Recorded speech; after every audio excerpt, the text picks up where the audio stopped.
Euzubillahimineşşeytanirracim. Bismillahirrahmanirrahim. Esselamu aleyküm. Değerli insanlar, aziz Müslümanlar, hoş gördük sizin hamınızı. Bugünkü bizim Kur'an-ı Kerim söhbətimiz düşmən ilə əlaqəli olacaqdır. Mən bir mövzuda müharibə ilə əlaqəli mövzu hazırlamışdım. Orada düşmənlər ilə əlaqəli mən danışmışdım.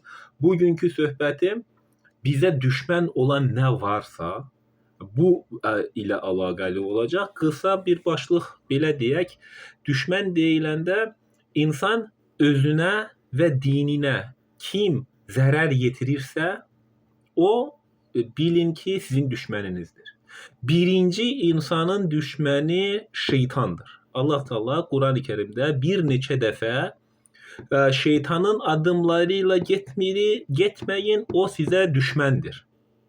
Allah Teala bizə bunu Kur'an-ı Kerimdə bir neçə dəfə bildirir. İlk düşmən şeytan olduğunu bilək, iblis olduğunu bilək, pisliyi eləyən o, cənnətdən Adəmə hörmət et deyə Allah Teala bütün mələklərə əmr edir. Ancaq iblisdən savayı hamı təzimlə hörmət eləyir. İblis deyir ki, məni oddan yaratdığına görə, onu palçıqdan yaratdığına görə mən ona niyə təzim eləyim, hörmət eləyim deyə böyüklənərək insana düşmən kəsildi. Və o gündən bu günə qədər və axirətə qədər bu düşmənlik davam edəcək. Şeytan, iblis bizə düşməndir. O bizə yaxşıyı heç vaxt deməz. O bizə ancaq pisliyi və pislikləri gözəl göstərməyə çalışar və dünyada baş verən hər hansı ədalətsizlik olsun, müharibələr olsun, hər bir şey olsun, ən başında şeytanın hilələrinə qul olan insanlar var. Əgər bir yerdə düşmənçilik də, dava da, hansısa ədalətsizliklər baş verirsə, şeytan onlara öz ədalətsizliyini gözəl göstərərək insanları tələyə salır və insanlar aldanır. Birinci düşmən budur. İkinci düşmən bizimlə döyüşənlərlə biz də döyüşməliyik. Bu ikinci düşmənlik və nəfsimizə qarşı cihad da heç vaxt unutmayın. Cihad deyiləndə vurub dağıtmaq, öldürmək deyil. İslam yaşadan dindir. Yaşatan, yaşadan dindir. Yaşayan və yaşadan dindir. İslam heç vaxt Kur'an, Allah Teala heç vaxt Kur'an'da deməz, sən vur, öldür, dağıt, kəs deməz. Çünki bir insan əgər dindən çıxsa belə, heç kimsənin onu zorla dinə gətirməyin icazəsi yoxdur. La ikrahe fid-din. Allah Teala Kur'an-ı Kerim'in Bəqərə surəsində deyir, dində heç bir zorluq, heç bir çətinlik yoxdur. Və biz çalışaq bu dünyada ədalətli insan olaq, şeytanın adım izləri ilə getməyək, dini yalnız Allah rızası üçün yaşayaq, edək və dində təqvaya, dində ədalətə, Qur'an əxlaqa baxaraq din Allahındır deyib yalnız Allaha səmimi, gözəl əxlaq sahibi bəndə olaq. Allaha qul olaq, qula qul olmayaq. Bu barədə danışacağımız bugünkü mövzu olacaq, düşmən ilə əlaqəli olacaq. Bu arada kanalıma abunə olaraq bəyənmə tuşuna basa bilərsiniz və videoları paylaşa bilərsiniz. Omsk 55.155 kanalımda playlist bölməsində Kur'an dərsləri mövcuddur. Oradan dərsləri izləyə bilərsiniz. Diqqətinizə görə minnətdaram. İndi düşmən termin olaraq nə olduğunu biz anlamağa çalışaq. Dost ilə əlaqəli dərsim olmuşdu. Bu barədə dərsim olmuşdu. Dost düşmənin əksidir. Düşmənin ziddi dostdur. Bu barədə dərsim olmuşdu. İndi bugün də istədim ki, bir düşmən ilə əlaqəli bir mövzu hazırlayım. Bugün Kur'an dərsim düşmən ilə əlaqəli olacaqdır. Düşmən sözü dost sözünün ziddidir. Düşmən dost sözünün ziddidir. Yaxşılığın ziddi pislik olduğu kimi düşmən də dost sözünün ziddi olur. Düşmən sözü nə mənalarına gəlir? İndi nə mənalarına gəldiyinə bir baxaq. Bir-biri ilə savaşan insanlar, müharibə edən dövlətlər və ölkələr. Bir-biri ilə savaşan insanlar, dövlətlər, ölkələr, döyüşən insanlar. Bunlar bir-birinin düşməni hesab edirlər özləri. Aralarında bir-birləri ilə döyüşə varacaq ölçüdə anlaşılmazlıq olan tərəflər, döyüşə, hətta döyüş vəziyyətinə çatılacaq anlaşılmamazlıq olan tərəflər, elə bil ki, hər iki tərəf döyüşə hazır kimi mövqeləri var. Belə tərəflər, düşmən sözünün nə olduğunu biz araşdırırıq. Bir şeyin yaşamasına, mövcud olmasına əngəl olan, bir şeyin nə yaşamasında da, mövcud olmasında da yaxşılığa ona mane olan hər bir şey, yaxşılığa nə manedirsə, nə ona əngəldirsə, yaxşılıq eləməyə nə sizə belə çıxaq ki, siz yaxşılıq eləmək istəyirsiniz, hansısa kənardan gələn təpkilərdən siz o yaxşılığı eləmirsiniz. Mövqeyiniz dəyişir. Yaxşı mövqeyinizlə yaxşılıq eləmək istəyirsiniz, kənardan gələn pis mövqeylərdən siz yaxşılığı buraxırsınız. Dost seçmək istəyirsiniz insana, mövqeyinə baxıb dostluğu düşmənliyə çevirirsiniz. Belə hallar olmasın. Bu dünyada hər insan, Allah Teala deyir, Əl-Müslimun əxil Müslim, müsəlman müsəlmanın qardaşıdır, dostudur, vəlisidir, yaxınıdır. Biz hər bir an, hər zaman biz insanlarla insan kimi olmalıyıq. Qardaş kimi olmalı. Qardaş qardaşa heç bir pislik eləməz. Bəzi qardaşlar da var belə eləyən, amma əfsuslar olsun ki, belə şeylər olmamalıdır. Elə qardaşlar olur, qardaş qardaşı ilə danışmayan, pis, kobud rəftar eləyən, hansısa mal dövlət üzərində dava olan belə şeylər də olur, ancaq belə şeylər olmasın. Müsəlman müsəlmanın qardaşıdır və müsəlman müsəlmana heç vaxt pislik, zərər, ziyan yetirməz. Bir şeyi böyük ölçüdə istifadə edib bitirən kimsə müharibədəki dövlət başçıları, böyük bir ölçüdə bitirən kimsə, kəndləri, evləri dağıdıb, söküb, hər yeri məhv eləyən insanlar deyək də. Bəzi şeylərdən nifrət edən, tiksinən kimsə, düşmən sözünün mənalarına baxırıq biz indi. Bu mənalara gəlir. Birinin pisliyini istəyən, biz hər zaman kiməsə yaxşılıq eləməliyik, amma düşmən yaxşılıq deyir. Birinin pisliyini istəyər. Bir şad xəbər, bir yaxşı şey olanda o sevinməz. Amma bəd bir şey olanda sevinər. Bu düşmənlik əlamətidir. Ona zərər verməyə çalışan kimsə və s. Bu mənalara gəlməkdədir düşmən sözü. Düşmən sözünün biz termin olaraq nə mənalara gəldiyini gördük. Bildiyimiz kimi bizim ilk düşmənimiz öz nəfsimizdir. Biz nəfsimizə hakim olmasaq o bizi cəhənnəmə aparar. Öz nəfsimizə hakim olmalıyıq və nəfsimiz hər istədiyini biz eləyə bilmərik. Nəfsimizin hər bir istədiyini eləsək, bizi o cəhənnəmə aparar. Çünki nəfsimiz bütün haramları istəyir. Allahın qoyduğu haramlara meyl eləyir nəfsimiz. Ancaq biz onu idarə eləyib, nəfsimizə hakim olsaq, o zaman biz həm bu dünyada, həm axirətdə qurtuluş olan insanlar olarıq və cihad da ancaq birinci insan öz nəfsinə qarşı eləməlidir.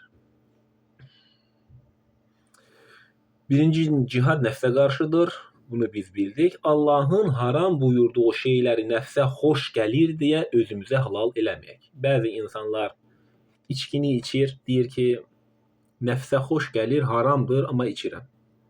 Zina eləyir, Allah da Allah haram eləyib, amma nəfsə xoş gəlir, eləyirəm. Belə bilərəkdən haramlıq eləmək olmaz. Sən bilirsən içki içmək olmaz, haramdır. Qumar oynamaq olmaz, haramdır. Faizə işləmək olmaz, haramdır. Zina olmaz, o da haramdır. Allah Teala bu hüdudları bizə qoyub. Biz bu hüdudları keçməyək. Nəfsimizə xoş gəlsə belə bu haramlara yaxınlaşmayaq. Allahın halal buyurduğu nemətləri var və o halal nemətlərindən istifadə edək. Nəfsimizə Allahın haram buyurduğu şeyləri halal eləməyək. İçkini, kumarı, zinayı, belə şeyləri biz özümüzə halal eləməyək. Onların haram olduğunu bilək və bir insan bir dəfə eləyər, iki dəfə eləyər, sonunda anlayar bu haramlardır və ondan Allah rızası üçün o haramlardan o çəkinər. Biz haramlardan çəkinən bəndələr olaq və hər zaman tövbəyi hər gün eləyib Allaha səmimi təslim olan möminlərdən olaq. Haramlardan da uzaq duraq. Məsələn, zina, içki, qumar və s. kimi haramlar, bunlardan çəkinək. Bu haramlardan çətindiyimiz halda biz nəfsə qarşı cihad etmiş oluruq. Bu nəfsə qarşı edilən cihaddır. Bu birinci düşməndir. İkinci düşmən bizimlə vuruşanlarla da biz də vuruşaq. Əgər kimsə bizi yerimizdən, yurdumuzdan çıxarırsa, biz onlarla vuruşmalıyıq. Bizimlə kim vuruşursa, biz də onlarla vuruşmalıyıq. Bu düşmənlər sayılırlar onlar. Üçüncü düşmən şeytan və iblislərin hilələri. Onların iyrənc tələləri. Biz bu düşməndən qorumaq üçün yalnız Allaha təvəkkül etməyimiz və Quran yolu getməyimiz kifayətdir. Quranda Allah nə deyirsə biz onu eləsək, şeytanın iyrənc tələlərindən özümüzü qurtarmış oluruq. Şeytan bizim mənəviyyatımızı, insanlığımızı pozur. Şeytan insanların mənəviyyatını, insanlığı pozur və insanlar arasında ixtilaflar salaraq biri digərinə düşmən eləyir. Biz isə Quranı anlayaraq oxusaq, şeytanın bu tələsindən özümüzü qurtarmış oluruq. Dördüncü düşmən dilindən və dinindən asılı olmayaraq kim olursa olsun İslam dininə düşmənçilik edib İslamı, tövhidi alçaldırsa o sizə düşməndir. Kim olursa olsun, əgər İslam dininə, Allahın dininə kim xələl gətirirsə, onunla kim oyun əyləncə eləyirsə, dini kim aşağılamağa çalışırsa, bilin ki onlar sizə düşməndirlər. Kim olursa olsun.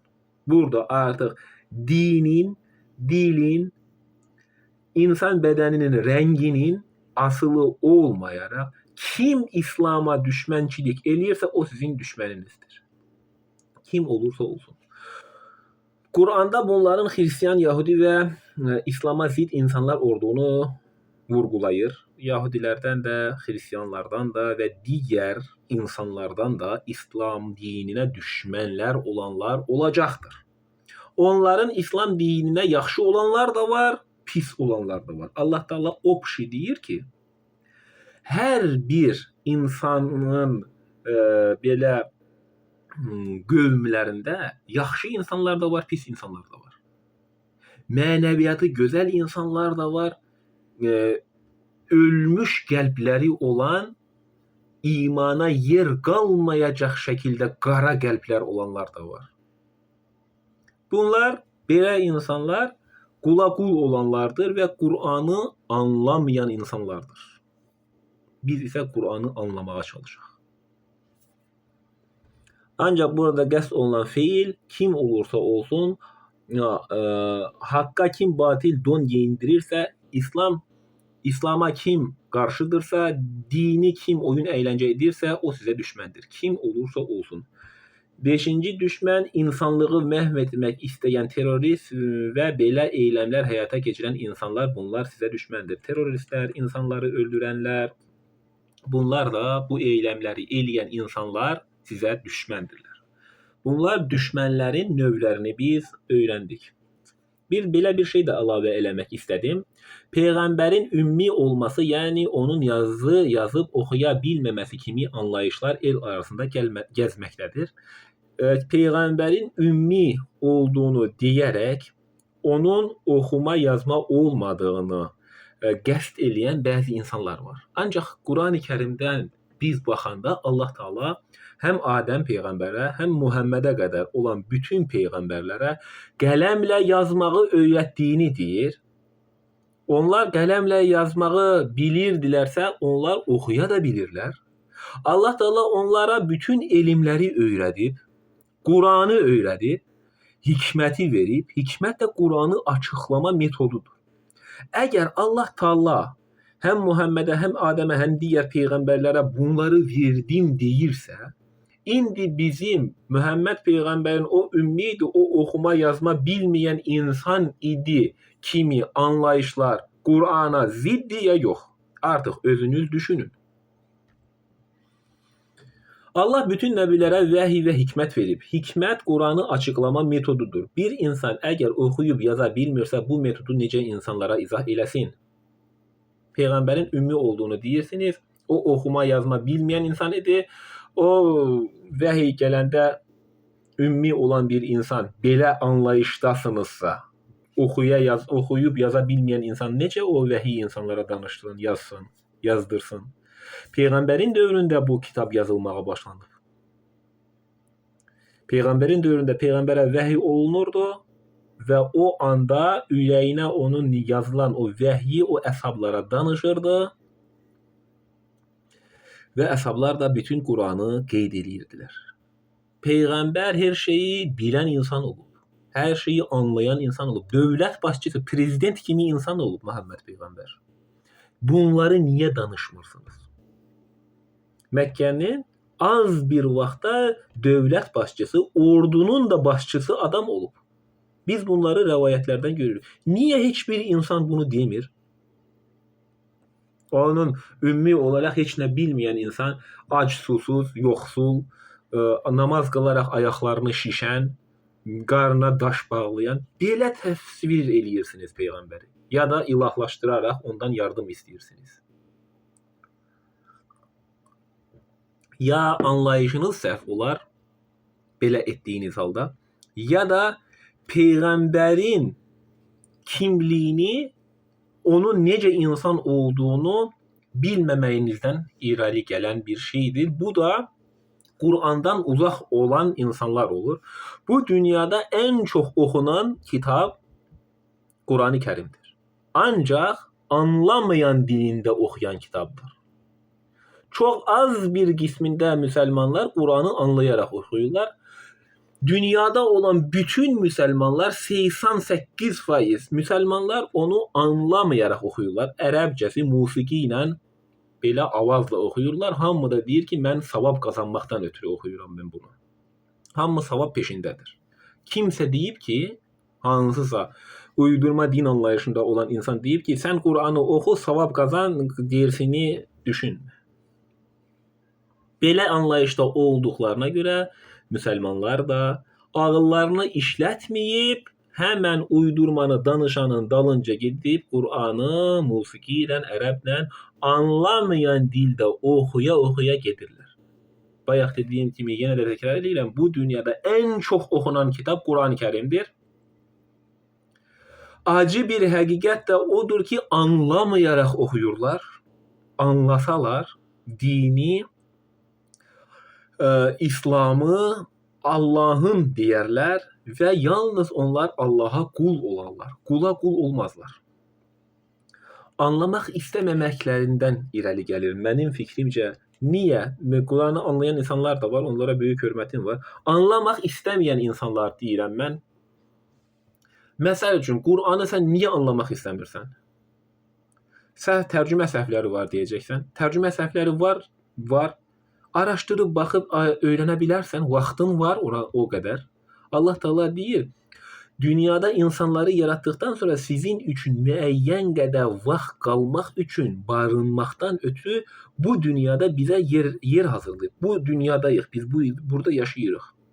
Bizim o müəyyən olunmuş vaxta qədər biz bu dünyadayıq və yaşayırıq, canlılarıq. Müəyyən olunmuş vaxtdan sonra biz öləsiyik.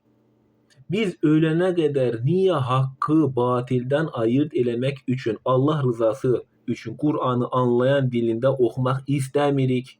Niyə? Niyə özünüzü bu fərzdən özünüzü niyə uzaqlaşdırırsınız? Qur'anı anlayan dilində oxumaq İslamın şərtidir. Necə ki o kəlmə-i şəhadətdir, namazdır, orucdur, zəkatdır. Necə ki o fərzlərdir, onun bir dənə fərzi də, onlardan birisi də Qur'anı anlayaraq öz dilimizdə oxumağımızdır. İslamın şərti 5-ə düşürüblər. Bu barədə mən tez-tez danışıram. Yenə də mövzu olduğuna görə yenə deyirəm. Qur'anda keçən bütün əmr və qadağalar İslamın şərtidir. Bir insan əgər oxuyub yaza bilmirsə, o bu metodu necə insanlara izah etsin? Allah bütün nəbiləri qələmlə yazmağı öyrətdi. Ayəsi biz Qur'andan görürük. Bütün peyğəmbərlər qələmlə yazıblar, baxıb da oxuya biliblər. Bu o deməkdir ki, bütün peyğəmbərlər həm oxuya biliblər, həm də yaza biliblər. Siz bəzi uydurma din anlayışında olan insanlar, insanlara səslənirəm mən. Siz bəzən peyğəmbəri bilgisiz, oxuma, yazma bilməyən, heç nədən xəbərsiz bir insan kimi təqdim edirsiniz. Bəziləriniz belə eləyirsiniz. O ümmidir, o oxuma, yazma bilməyən insan olub deyəcəksiniz. Bəzən onu yeməyə bir şey olmayan, qarnına daş bağlayan ac yoxsul kimi təqdim edirsiniz. Karvanlarda işləyib, bayaq dediyim kimi Məkkənin az bir vaxtda prezidenti kimi adam olub. Niyə bunları demirsiniz? Dövlət başçısı kimi adam olub, ordunun başçısı olub. Rəvayətlərdə biz bunu görürük. Ac, susuz, yoxsul, yeməyə, yatmağa bir şey olmayan insan kimi təsvir eləməyiniz bəsdir artıq. Bu, peyğəmbərə atılan iftiralardır. Bəzən ayaqlarını şişənə qədər namaz qılmaqdan əziyyət çəkən bir insan kimi təqdim edirsiniz. Belə təqdimatımız da var. O, ayaqlarını şişənə qədər ağlayaraq namaz qılıb, göz yaşı onun əksik olmayıb, hər zaman ağlayıb. Siz dini nə formaya gətiribsiniz? Bu, mazaxistlərin dininə oxşadıbsınız bu dini. O nə ağlayıb belə sizin dediyiniz kimi, nə də ayaqları onun şişib. Bizim qıldığımız 5 vaxt namazdan əlavə olaraq bir dənə təhəccüd namazı fərzdir ona. Bu namazlar qıldığına görə bizim ayaqlarımız şişirmi? Şişmədiyinə görə onun da ayaqları şişmir. Və belə kobud və belə düşüncəsiz təfəkkürlər eləməyək.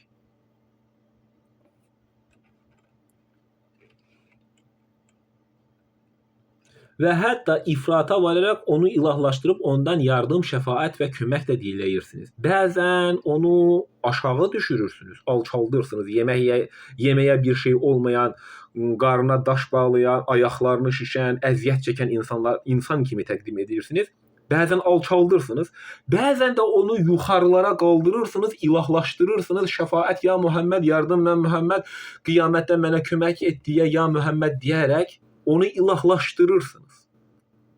Sizin bir ölçü vahidiniz yoxdurmu? Bir ölçüdə qoya bilmirsiniz mi peyğəmbəri? Ya ifrata ya da təfritə vardırırsınız. Peyğəmbər özü razı olacaqmı sizin belə etdiyiniz halda? Olmayacaq. Biraz ağlınızı düşünün, biraz təfəkkür edin.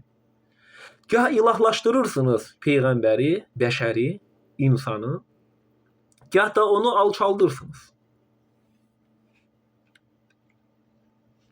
Bu, bəzi insanların özlərinin uydurduqları anlayışlardır. Buna adım kimi əminəm. Bunlar uydurma anlayışlardır. Qarnına daş bağlayan, namazı qılmaqdan ayaq şişən, yataq olmayan, yeməyə bir şey olmayan, ac, susuz. Hamısı uydurma İslam anlayışıdır bu. Haqq olan dində belə anlayış yoxdur. Ağıl sahibləri belə cəhalətə inanmazlar. Peyğəmbər 40 yaşında peyğəmbərlik vəzifəsi verdikdən sonra az bir zamanda Məkkənin dövlət başçısı kimi adamı olub. Bunu siz niyə demirsiniz? Məkkənin dövlət başçısı olub. Bunu niyə danışmırsınız? Məkkədə ən çox əziyyət çəkən insan kimi təqdim edəcəksiniz. O əziyyətlər çəkir, amma dövlət başçısı kimi adam olub o, prezident kimi adam olub o. Ordunun da, dövlətin də, Məkkənin də başçısı olub.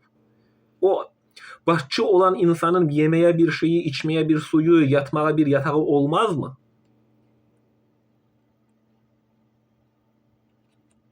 Bunu danışın, bu olduğu kimi danışın. Bu tarixi olduğu kimi danış. Uydurmaları ortalığa qoyaraq Peyğəmbəri aşağılamağa çalışmayın. Və yaxud da onu ifrata vardıraraq ondan yardım deyənlər var. Muhammed həm ordunun başçısı, həm də Məkkənin başçısı idi. Prezident kimi ölkəni idarə edən adam idi. Ağlı başında, gözəl əxlaq, Quran əxlaqı ilə əxlaqlanan, gözəl tərbiyəli şəxsiyyət idi o. Özünə zülm eləyən insan değildi o. Allah nə əmr eləyibsə o onu eləyir. Və qısa bir zamanda Məkkənin də başçısı olub, həm ordunun da başçısı olub. Bunları danışın, doğruları danışın. Yeməyi də olub, yatmağa yatağı da olub. Sizin də bildiyiniz qədər namaz qılaraq ayaqları da şişməyib, oxuyub, yazar da bilən insan olub. Və o heç vaxt deməyib ki, mən sizə şəfaət eləyəcəm, qiyamətdə mən sizə kömək eləyəcəm, Allahın cəzasında mən sizi qurtaracağam. Belə anlayışlarda olmayın. Peyğəmbərin demədiyi bir şeyi dediyi kimi özlərinizdən uydurmaları ortalığa qoymağa çalışmayın. Doğruları olduğu kimi danışın, bəsdir artıq Peyğəmbəri öz ağlınızla müzakirə etməyiniz. Hər bir insan öz ağlı ilə Peyğəmbəri müzakirə edir. Qur'anı açıb baxsanıza bir Allah Taala nə deyir Qur'anda? Bayaq dediyim kimi Qur'an ən çox oxunan kitabdır və onu anlamayaraq oxunan kitabdır. Bunun üçün bugün müsəlmanlar bu vəziyyətdədirlər. Hamı bir-birinə düşmən. Müsəlmanın düşmənidir bugün. Məzhəbçilik eləyəcək, dinin üzərindən mənasız müridlərin və yaxud da şeyxlərin sözlərinin dalınca gedərək bir-birinə düşmən olacaqlar. Belə mənasız söhbətlər olacaq. Firqələrə, qruplara bölünəcəklər. Mən belə saqqal saxlayıram, biri uzun saqqal saxlayacaq, biri saqqalı qırxmayacaq, biri gödək, birisinin kipitekası, birisinin əlində əmmaməsi əsası. Bu şeylər üzərində biz bunların üzərində özümüzü unutmuşuq. Din deyə yaşayırıq bu şeyləri biz. O bir bəşər bizə Rəsulu Hidayət rəhbəri Quranı Allahın əmri ilə çatdıran şəxsdir. Allahın əmri olduğu kimi bizə çatdıran şəxsdir Peyğəmbər. Bir bəşərdir, insandır. O üzünə nə vəhiy olunubsa ona uyar və bizi də bu Rəsula dəvət edilər bu Qurana. Quran ayələrinə keçək. Əl-Bəqərə 36. Şeytan isə o ağacla onları çaşdırıb olduqları yerdən çıxartdı. Adəmi və Havanı cənnətdən çıxartdı. Biz dedik, bir-birinizə düşmən olaraq aşağı inin. Allah Teala onlara əmr edir. Həm Adəmə, Havvaya və İblisə. Bir-birinizə düşmən olaraq yerə inin. Birinci düşmənimiz bizim iblisdir. Adəm Allahın haram etdiyi ağaca yaxınlaşdı və o günah işləyənlərdən oldu. Sonra o tövbə elədi. Allah da Adəmin tövbəsini qəbul elədi və Adəm əleyhissalam üsyan elədi və Allaha sonra özünün etdiyi yanlışı görərək Allaha tövbə eləyir. Allah da onun tövbəsini qəbul edib yer üzərinə göndərir. Yerdə sizin üçün müəyyən olunmuş vaxtadək məskən və gün güzəran vardır. Bu dünyada Allah Taala bizim üçün müəyyən vaxt ayırıb biz də yaşayırıq. Vaxt bitdimi biz ölürük, əcəlül müsəmmə gəldimi biz ölürük, ölənə qədər biz yaşlılıq edirik. Adəm tövbə etmək üçün Rəbbindən kəlmələr öyrəndi. Allah Taala Adəmə dünyanın bütün bilgiləri öyrədib, sonra yer üzərinə göndərib. Həm Adəmə, həm digər bütün 25 peyğəmbərə Allah Taala bütün bilgiləri öyrədib. Allah da Adəmin tövbəsini qəbul etdi, doğrudan da tövbələri qəbul edəndir. Allah rəhimlidir, mərhəmətlidir.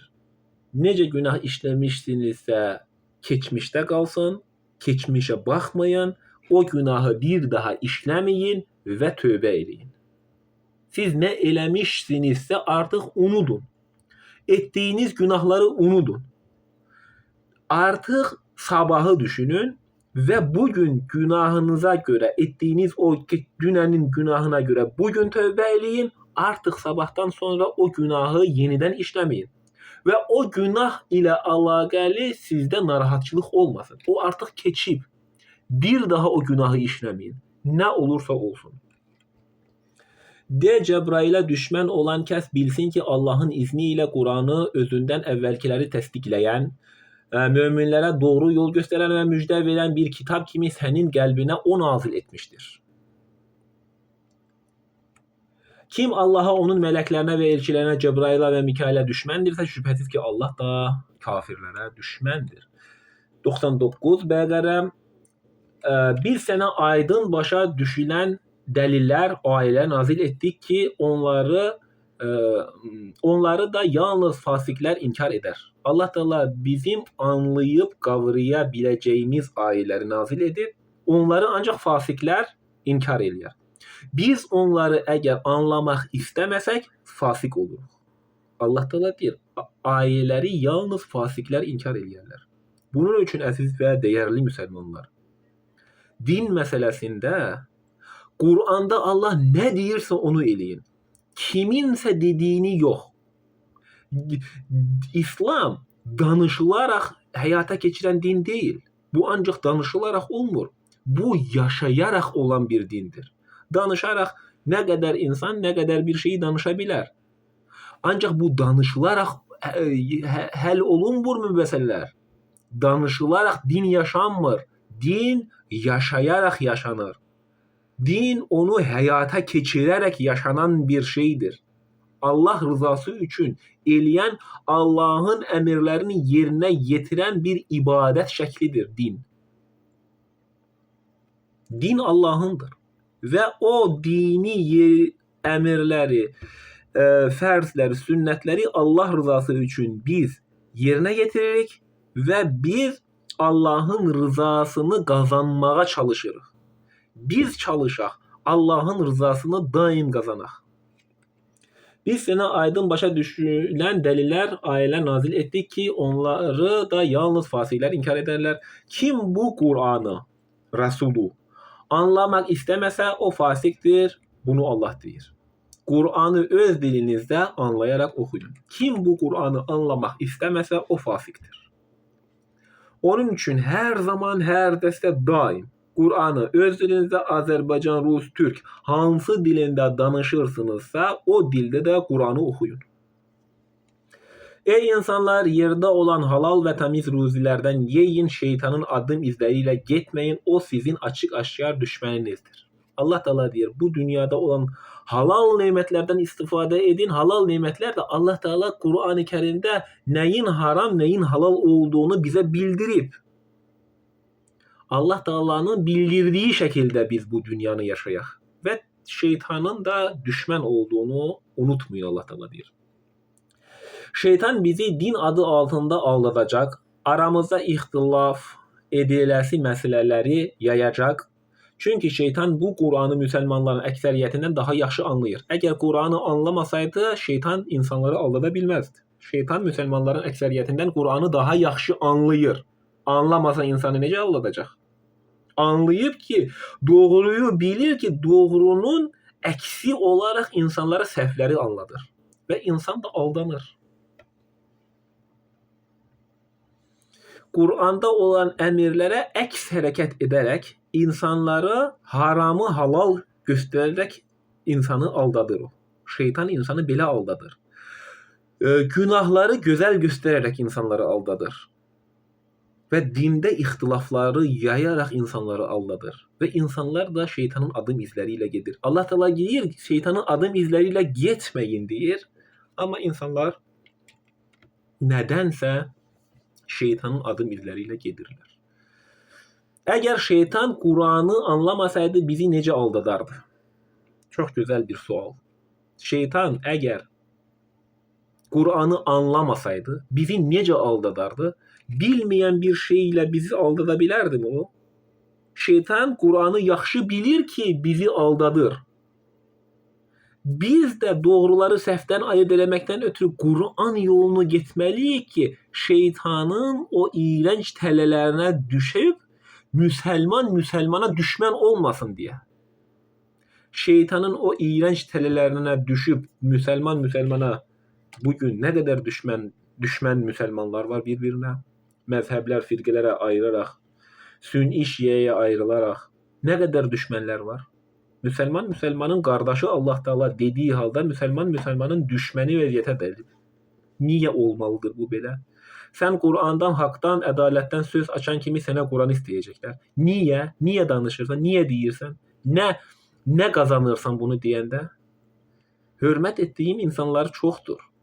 Mənim dediyimi Allah rızası üçün anlayan insanlar çoxdur. Mən onlara Allah rızası üçün hörmət edirəm və mən şadam ki, onlar Quranı anlayaraq, oxuyaraq həyata keçirmək istəyən insanlar var. Amma buna zid hərəkət edənlər də var. Qurana kim zid hərəkət edirsə, şeytan onu o formada aldadıb. Şeytan Quranı anlamasaydı onu aldada bilməzdi. Şeytan anlayıb ki, Quranı ya doğruları anlayır ki, olduğu şəkildə bilir ki, insanı aldada bilsin. Kafir də heç bir şey bilməyən deyil. Kafir bilib örtən deməkdir. Hər bir şeyi bilir, ancaq bilib o hər bir şeyi örtür. Mən Quran ayəsini öz dilimdə, Azərbaycan, Rus, Türk dillərində oxuyuram. Bəzi insanlar onu oxuma deyir, belələri də var. Oxuma dediyinin səbəbi şeytan onu öz əlinə alıb və şeytan onu idarə edir. Həmin oxuma deyən insanı şeytan idarə edir. Bu zaman insan haqqı görmək istəmir. Ey iman gətirənlər, İslamı bütövlüklə qəbul edin və şeytan adım izi ilə getməyin, şübhəsiz ki, o sizə açıq aydın düşməndir. Allah Taala Quranda müxtəlif yerlərdə şeytanın adım izləri ilə getməyin deyir. O sizə açıq aydın düşməndir deyir. Ali İmran 103: Hamınız Allahın ipindən, bu Qurandan möhkəm yapışın və parçalanmayın. Firqələrə, məzhəblərə, qruplara, cəmaatlara bölünməyin. Allahın sizə olan nemətini xatırlayın ki, siz bir-birinizə düşmən idiniz. O sizin qəlblərinizi birləşdirdi və onun neməti sayəsində bir-birinizlə qardaş oldunuz. Qardaşıqmı? Qardaş kimiyikmi? Qardaş olanlar var, amma olmayanlar da çoxdur. Siz odlu bir uçurumun lap kənarında idiniz, o sizi ondan xilas etdi. Allah öz ayələri sizə beləcə bəyan edir ki, bəlkə doğru yola gələsiniz. Allah Taala bizə ayələri bəyan edir, anladır, bildirir və Allah Taala istəyir ki, biz öz iradəmizlə doğru yola gələk. Öz iradəmizlə. Allahın doğru yolu, Allahın əmrlərini bilib, onu qavrayıb, anlayıb, zikri beynimizdə yerləşdirib, yaşayıb, yaşadaraq Allah Taala istəyir ki, biz öz iradəmizlə Allahın doğru yoluna yönələk. Çünki Allah Taala bizim ağlımızı işlətməyimizi istəyir. Bunun üçün qula qul olmayaraq, yalnız Allaha qul olaraq, doğruları da yalnız Qurandan öyrənərək bu həyata keçirə bilərik. Qoy sizin içərinizdən xeyrə çağıran, yaxşı işlər görməyi buyuran və pis əməlləri qadağan edən bir cəmaat, ümmət, insanlar çıxsın. Doğruları əmr eləyən, pisliklərdən də çəkinən. Məhz onlar nicata qovuşanlardır. Ən-Nisa 44. Allahın kitabından bilik sahibi olanları görmədinmi? Bəziləri. Onlar azğınlığı satın alıblar və sizi də doğru yoldan azdırmaq istəyirlər. Bəzi müsəlmanlar belə anlayışda olanlar da var. Quranı oxuyur, anlayır, ancaq özünün anladığı şəkildə danışmır, ona zid şeylər əlavə eləyərək, özündən uydurmaları çıxararaq insanlara hədis yolu ilə dini anladan, o hədislər də Qurana zid hədisləri danışan insanlar var. Əfsuslar olsun ki, belə insanlar da var. Belə insanlar olmasaydı, Nisa surəsinin 44-cü ayəsini Allah Taala göndərməzdi. Hər zaman birinci Qurana müraciət et, özün bax hansı məsələdə Allah necə hökm edir. İnsanların dediyinin dalınca çox da getmə. Hər dediyinin dalınca sən getsən, sən yolda qalarsan. Sən Allahın dediyinin dalınca get ki, sənə qurtuluş olsun, həm bu dünyada, həm axirətdə. Mən sizi mənim dediyim dalınca çağırmıram. Mənim dediyimlə yaşayın da demirəm. Mən Allahın dediyi şəklini sizə çatdırıram və deyirəm ki, Allah nə deyirsə onu eləyin. Mən nə deyirəmsə onu eləməyin. Mənə heç qulaq asmaya da bilərsiniz. Öz işinizdir. Ancaq Allah rızası üçün mən ayələri sizə danışıram. Əgər bu ayələri mən görməməzlikdən vursam, görməməzlikdən qoysam, Bəqərə 159 Allah Taala deyir, o kəslər ki, Quran ayələrini görməməzliyə vuranlar, onlar kafirlərdir. Allah Taala deyir bunu. Maidə 47 olacaq. O kəslər ki, Quran hökmləri ilə hökm etməyənlər, onlar yenə kafirlərdir. Mən onu bildim, danışmaq məcburiyyətindəyəm. Mən onu gördüm, demək məcburiyyətindəyəm. Deməsəm kafir, müşrik olaraq. Onun üçün sizi də Qurana dəvət edirəm. Yalnız Allah nə deyirsə o. İnsanların dediyin dalınca çox da getmə. Özün axtar, araşdır. Muhammed Peyğəmbər bizi özünə çağırmayıb, o da özünə çağırmayıb. Muhammedin dini olmayıb bu. Bu din Allahındır. O bizə ancaq Allahın əmrlərini olduğu kimi çatdırıb. O bizi haqqa, doğruluğa, Qurana, Allahın əmrlərini və Allahın sünnətinə çağırıb. Sünnət də bizim gediləsi doğru yoldur. Din belə anlatan bir şey deyil. Sünnət bizim gediləsi yoldur. Hər zaman anlatan, danışan bir şey deyil. Yaşayan bir şeydir. Bayaq dedim ki, din ancaq danışmaqla olmur. Onu yaşayaraq, yaşadaraq, həyata keçirərək biz dini yaşamış oluruq. Hər zaman danışmaq kifayət eləmir. Danışmaq lazımdır. Ancaq bu danışmaqla kifayət eləmir. Yaşayaraq bunu həyata keçirmək lazımdır, dini. Ancaq anlatmaq kifayət eləmir. Dini yaşayaq. Gərək haqqı, doğruları Qurandan olduğu kimi biz yaşayaq. Allah sizin düşmənlərinizi daha yaxşı tanıyır. Himayəçi, dost olaraq Allah kifayət edər. Yardımcı olaraq Allah yetər. Şəfaət tam olaraq Allaha aiddir. Yer üzündə səfərə çıxdığınız zaman kafirlərin sizə zərər getirəcəklərindən qorxsanız, namazı qısaltmanıza görə sizə günah gəlməz. Günorta və ikindi namazı 2 rükət qıla bilərsiniz. Bu səfərdə və döyüş əsnasında qısaldılar. Adi halda namaz qısaldılmaz. Şübhəsiz ki, kafirlər sizin açıq, aydın düşməninizdir. Bir də şiələrin 3 namaz qılmaları demə anlayışı yanlışdır. Onlar əslində günortayı ikindiyə yaxın, axşamı da yatsıya yaxın qılırlar. Fərz rükət sayısı hər ikisində də eynidir. Həm şiə, həm sünni rükət sayısı 17-dir. Günortayı ikindiyə, ikindiyi də axşama birləşdirərək qılırlar. Bir necə anlayaq? Səhər namazı biz 5-6-da qılırıq. Sonra günorta namazı saat 1-də çatır. Bir də saat 5-ə qədər, 6-ya qədər ikindi namazın vaxtı. O vaxta qədər biz günorta namazı qıla bilərik. Şiə anlayışı deyək, sünni anlayışı deyək. Bu anlayışlar səhvdir. Şiə anlayışı da səhvdir, sünni anlayışı da səhvdir. Doğrusu, müsəlman olaraq Allahın dediyi şəkildə dini yaşamaqdır. Söhbət burada onların 3 vaxt namaz qılmaları anlayışı deyir. Bu yanlış təfəkkürdür. Biz yanlış düşünürük. Onlar əslində 17 rəkat qılırlar. Necə qılırlar? Mən necə qılıram? Bəzən olur ki, hardasa işə gedirəm, işə saat 11-də çatıram, oradan harasa nəyisə aparıram, daşıyıram, iş gedir, iş gedəndə də vaxt tez gedir. Saat 1-də mən namaz qılmağa çatmadım. Mən namaz qılmağa çatıram iş yerimə 4-də 5-də. Bu da ikindiyə biraz vaxt qalmış, o həmin yerə çatıram mən. Günorta namazı ikindiyə qədər biz qıla bilərik. Birinci mən görürəm artıq bir yarım saat qalıb, dəstəmaz alır, günorta namazı qılıram. ardından uca ikindinin vaxtı çatıb. İkindini qılıram. Buna qısaltma deyilmir. Buna birinci günorta namazı qılıb, günortadan sonra ikindi namazı qılmaq deyilir. Bir vaxtda qılırlar. Onun üçün rükət sayısı eynidir. Sonra axşam namazı deyək ki 9-a 10 dəqiqə, 15 dəqiqə işləmiş çatır. Yatsı da hardasa 11-ə işləmiş çatır da.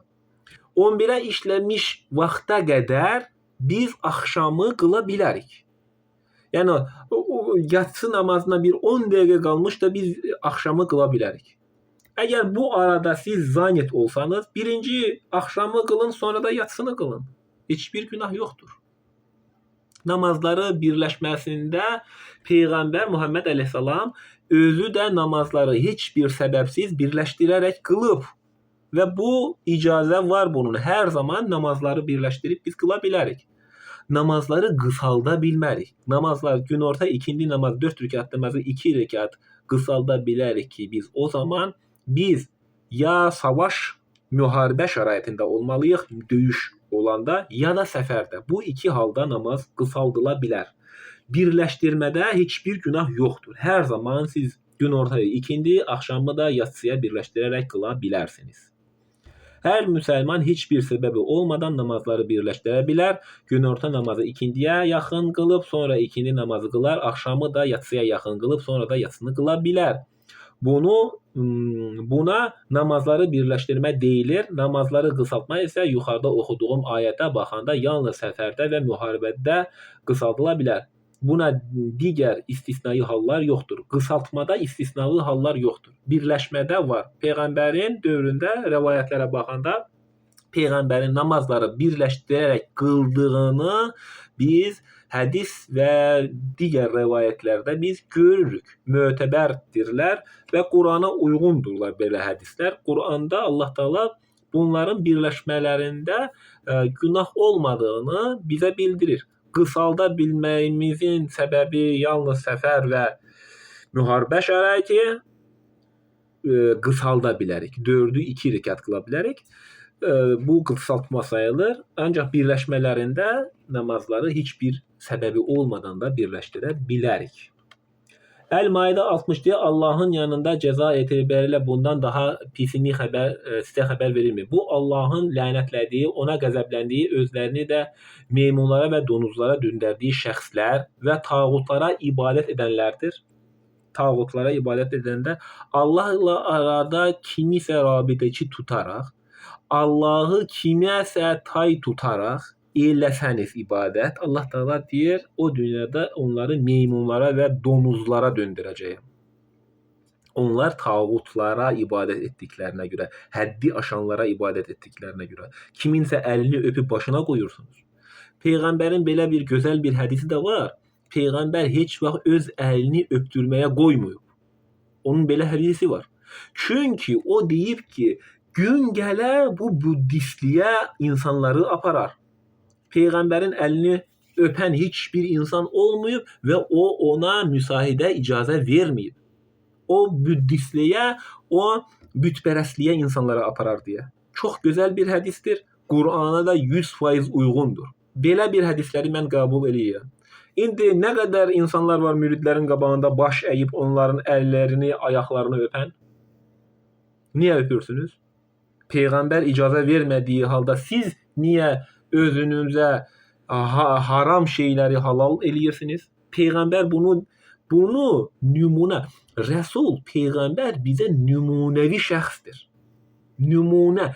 Necə ki biz Peyğəmbərin həyatına baxıb onun etdiklərini biz yaşamaq məcburiyyətindəyiksə, biz onun dediklərini, Allahın ona nə əmr buyurduqlarını, nə olublarsa biz onu yaşamaq məcburiyyətindəyik. Peyğəmbər öz əlini öpdürməyib. Onun qabağında heç kim baş əyməyib. Deyib ki, bunu etdiyiniz halda sonraki nəsillər bütpərəst olacaqlar. Müşrik olarlar. Buddizm olar. Heç vaxt əl öpərək insanları yuxarı qaldırmağın belə bir şeyə Peyğəmbər icazə verməyib. Çünki bir gün gələr o insan müşrik olar, bütpərəst olar. Onun üçün heç bir insanın, müridin, şeyxin, heç bir təriqətin qabağında baş əyərək onları ilahlaşdırmayın. Sonra bilmədiyiniz halda bütpərəstlik eləmiş olursunuz. Onlar ahirətdə yeri daha pis olan və doğru yoldan daha çox azanlardır. Onlar sizin yanınıza gəldikdə biz iman getiririk deyirlər. Halbuki onlar sizin yanınıza küfürlə gəlmişlər və onunla da getmişlər. Allah onların gizlətdiklərini daha yaxşı bilir. Sən onların bir çoxunu günaha, düşmənçiliyə və haram yeməyə tələsən görürsən. Onların tutduqları əməllər necə də pisdir. Nə üçün din xadimləri və elm insanları onlara günah sözləri və haram yeməyi qadağan etmirlər.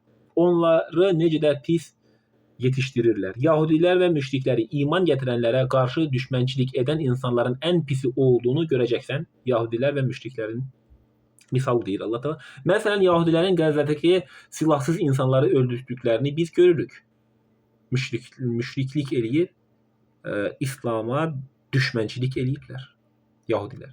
Yenə görəcəksən, bu Yahudi də olmasın, digər birisi də olmasın, dinə, Müslümana, İslama kim düşməndirsə, Allah Teala bizə burada bildirir ki, Yahudiləri və müşrikləri, iman gətirənlərə qarşı düşmənçilik edən insanların ən pisi olduğunu görəcəksən. Burada Yahudilər də, Hristiyanlar da, digər insanlar da, kim olursa olsun, müşriklər olursa olsun, onların düşmənçilik eləyəni görəcəksən. Məsəl gətirdim ki, Qəzzədə İsrail Yahudilər olduğuna görə misal gətirdim ki, Qəzzədə nə qədər insanları onda öldürdülər? Çox. Onlar elə anlayışdadırlar ki, nə qədər müsəlman öldürsək, o qədər savab qazanarıq. Bizdə də belə anlayış var, nə qədər xristiyanı öldürsək, yaxud da Yahudiyi öldürsək, kafiri öldürmüş kimi olursan və cənnəti qazanırsan. Belə təfəkkürdə olan, cahil təfəkkürdə olan insanlar da var. Onlar da Yahudilərin orada eləyənlər də belə təfəkkürdə eləyən cahil Yahudilərdir. Onun üçün onlar da Qəzzədəki insanları öldürürlər ki, deyirlər nə qədər o müsəlmanı öldürsək, o dünyada bizə o qədər savab var. Belə anlayışda, bəlkə bu mənim şəxsi rəyimdir. İnanıb güvənənlərə ən yaxın olanlar da biz nəsraniyik, xristiyanıq deyənlər də olacaqdır. Xristiyanlar deyənlər. Xristiyanların da, Yahudilərin yaxşıları da var, pisləri də var. Hamısını biz pis deyə bilmərik. Hamıya da yaxşı deyə bilmərik. Bunların həm İslama düşmən olanları var, həm İslama dost olanları var. Hər bir nəsildə. Müsəlmanların özlərində yoxdurmu müsəlmanın İslama düşmən olanları? Var. Müsəlmanın özü İslama düşmən olanı da var, İslama dost olanı da var. Necə deyərlər? Mən Qurandan bir söz deyən kimi mənə Quranist deyib düşmən çıxanınız yoxdurmu aranızda? Mənə düşmən çıxanınız yoxdurmu? Çıxmayanlar da var, ağıl sahibləri var, onlara böyük hörmətim var. Mən Quran sözünü danışan kimi Quranist deyənlər də var. Buna bir qiyaslayaq biz bunu. Düşmənçiliyi niyə eləyirsən? Mənim heç bir düşmənliyim yoxdur. Amma mənə düşmənçilik belə eləyənlər var. Özlərinin bildiyi, doğru bildiyi yanlışları din adı altında yaşayırlar. Mən isə Allahın haqqı deyirəm. Allah nə deyirsə onlar onu dinləmək istəmirlər. Bunun səbəbi özlərində təkəbbürlük göstərməyən axtarıcı alimlərin və din adamlarının olmasıdır. Həqiqətən şeytan sərxoş edici içki və qumar vasitəsilə sizin aranızda düşmənçilik və kin salmaq, sizi Allahı yad etməkdən və namazdan ayırmaq istəyir. Siz buna son qoymayacaqsınız. Allah Teala deyir. Əl-Ənam 112. Beləliklə biz hər bir peyğəmbər üçün insanlar və cinlərdən olan şeytanlardan düşmənlər müəyyən etdik. Həm insanlardan, həm cinlərdən düşmənlər var bizə. Bunlar aldatmaq məqsədilə bir-birlərinə təmtəraqlı sözlər təlqin edirlər. Zorla heç kəsi doğru yoldan çıxara bilməz. Ancaq insan öz idarəsi ilə, iradəsi ilə çıxır. Azğınlığı da, doğruluğu da insan özü seçir.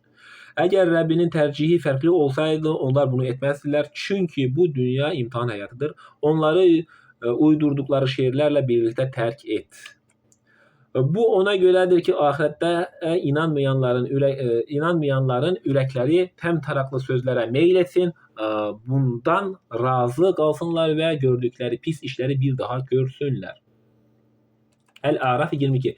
Beləliklə şeytan onları tovlayaraq cənnətdən aşağı indirdi. Hər ikisi ağacdan daddıqda ayıb yerləri özlərinə göründü və onlar cənnət ağaclarının yarpaqlarından ayıb yerlərinin üstünü örtməyə başladılar. Rəbbi onlara belə müraciət etdi: Mən sizə o ağacı qadağan etmədimmi? Və şeytan sizin aşkar düşməniniz demədimmi? Bu Quran-ı Kerimdə keçən, Əraf surəsində keçən 22-ci ayəsindəki Adəm əleyhissalamın etdiyi cinayət ilə, onun etdiyi günah ilə əlaqəli bir ayə idi. Hər ikisi: Ey Rəbbimiz, biz özümüzə zülm etdik. Həm Adəm, həm Havva Allaha tövbə eləyərək deyir ki, biz özümüzə zülm etdik. Əgər bizi bağışlamasan və bizə rəhm etməsən, əlbəttə ziyana uğrayanlardan olarıq, dedilər. Allah dedi: bir-birinizə düşmən kəsərək yerə enin, yerdə sizin üçün müəyyən vaxta qədər qərar tutacağınız məskən və faydalanmaq üçün istifadə edəcəyiniz şeylər vardır. Bu dünya üzərinə Allah Teala onları buraxıb. Allah dedi: siz orada yaşayacaq, orada öləcək və oradan çıxaracaqsınız. Biz bu dünyada yaşayırıq, dünyaya gəlirik, ölürük və qiyamətdə Allah Teala bizi bu dünyada yenidən dirildəcək. Ey Adəm oğulları, sizə ayıb yerlərini özlərinə örtəcək libas və bəzək-düzək nazil etdik. Yaxşı libas sizi qoruyan libasdır. Bu Allahın ayətlərindəndir. Bəlkə düşünüb onlardan ibrət alasınız. Yaxşı libas geyinərək insanlara nümunə şəxsiyyət olaq. Qadınlara örtünmək Allah fərz eləyib. Saçları, başını örtərək, qabaq, sinəsinə o yaylıqları buraxaraq, bədən üzvlərini qadınların örtməsi Allah Teala fərz eləyib. Həm saçlarını, həm bədən üzvlərini örtməlidirlər. Bu Allahın əmridir. Yunus 90. Biz İsrail oğullarını dənizdən keçirdik. Firon və onun qoşunu zülm və düşmənçilik məqsədi ilə onları təqib etdilər. Nəhayət Firon dənizdə batdığı vaxt dedi: İsrail oğullarının iman gətirdiklərindən başqa ilah olmadığını inandım. Mən də müsəlmanlardanam. Boğulan vaxtı Firon iman gətirib. Biz bunu Yunus surəsinin 90-cı ayəsində görürük. Firona deyildi: İndimi sən ki əvvəl asilik etmiş və fəsad törədənlərdən olmuşdun? İndimi sən tövbə elədin? Allah Teala buyurur: Sən indimi tövbə elədin? Fasik idin axı sən. Asilərdən olmuşdun. Artıq geç. Ölüm vaxtında eləyən tövbə qəbul olunmayan tövbədir. Bugün sənin bədənini xilas edəcək, sahilə çıxaracaq ki, səndən sonra gələnlərə birlər dəlil olsun. Həqiqətən də insanların çoxu ayələrimizi ciddiyə almırlar. İnsanların əksəriyyəti ayələri ciddiyə almırlar. Mən ayələri oxuyuram, bəziləri deyir ki, onu oxuma. Əgər oxuma dediyi halda o ayələri ciddiyə almamış olmurmu? Olur. Əl-Furqan 31. Beləcə də biz hər peyğəmbər üçün günahkarlardan bir düşmən etdik. Doğru yolu göstərən rəhbər və yardımcı kimi Rəbbin sənə yetər. Əl-Fatır 6. Şübhəsiz ki, şeytan sizin düşməninizdir. Siz də onu düşmən sayın. O öz tərəfdarlarını od sakini olmağa çağırır. Bugünkü Quran-ı Kerim söhbətimiz düşmən ilə əlaqəli oldu. Nəfsimizi ələ alaq, nəfsə qul olmayaq, şeytanı özümüzə düşmən bilək, dindən, İslamdan kim suyu istifadə edib dini ələ salanlarla dostluq eləməyək, sizinlə düşmən olanlarla siz də düşmən olun. Həmçinin müharibədə ilk siz başlamayın.